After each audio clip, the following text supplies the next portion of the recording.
The Czech Republic's colourful and provocative President Milos Zeman was rushed to intensive care just hours after a centre-right alliance narrowly won the country's parliamentary election. Milos Zeman can, at times, be a very funny man.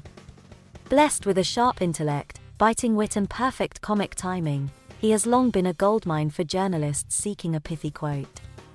I recall a trip to Gothenburg in the summer of 2001. Mr. Zeman, then Prime Minister, was visiting Sweden at a crucial time for his country, then angling to join the European Union. Stockholm held the EU rotating presidency, and there was a small but realistic chance the Swedish Prime Minister Göran Persson would announce a concrete date for EU enlargement. We trailed after Mr. Zeman, from shipyard to car factory to audience with the King of Sweden. There was never a dull moment. At one press conference, Mr. Persson was asked a question by a Swedish journalist, who wanted an answer in Swedish rather than English. The host turned to his Czech counterpart and asked if he'd like a translation.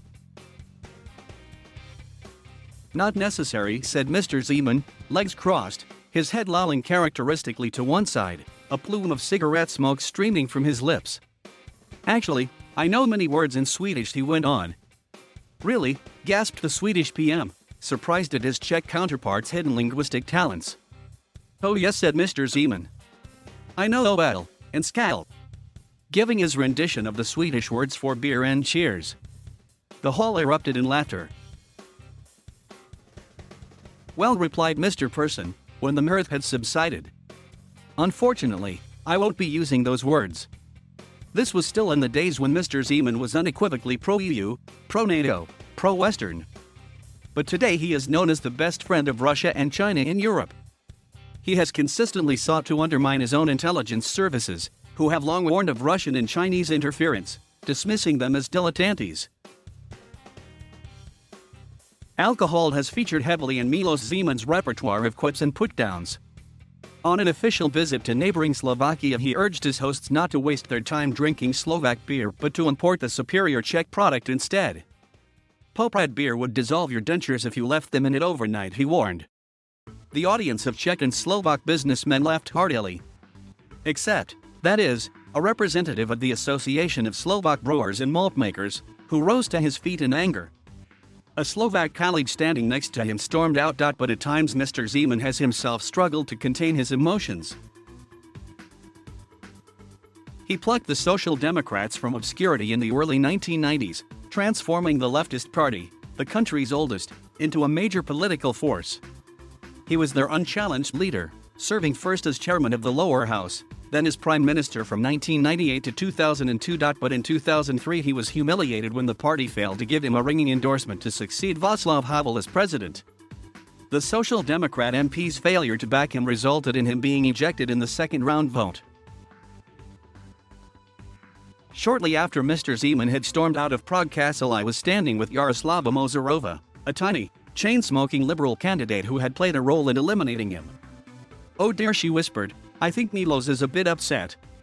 He spent the next decade sequestered at his country cottage in Vysočina, where Mr. Zeman would go, in his words, to hug trees.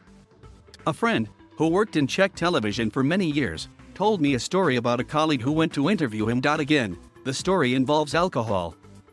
At the time Mr. Zeman was consuming copious quantities of Becherovka, a Czech herbal liquor. He has since switched to white wine, on doctor's orders. He was known for plying news crews with Becherovka before interviews.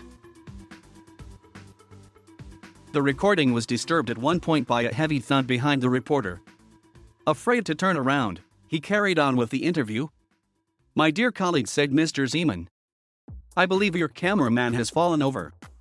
But when he finally won the presidency, succeeding conservative Václav Klaus in 2013, he was a different man.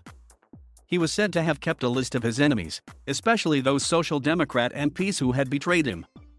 He would get his revenge on several of them, publicly humiliating Prime Minister Bohuslav Sobotka at an excruciating televised briefing in 2017. The jokes were still there, but there was a nasty, dangerous edge to them. He once quipped, standing next to Russia's President Vladimir Putin, that there were too many journalists, and they should be liquidated.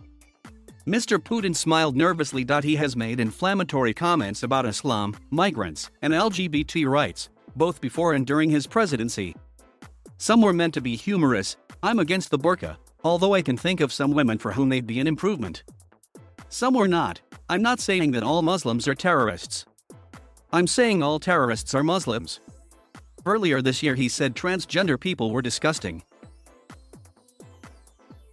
Now, it seems, a lifetime of heavy smoking and hard drinking, a lifestyle he has publicly advocated, and not always in jest, has caught up with him.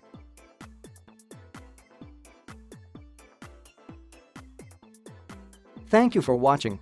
Please subscribe.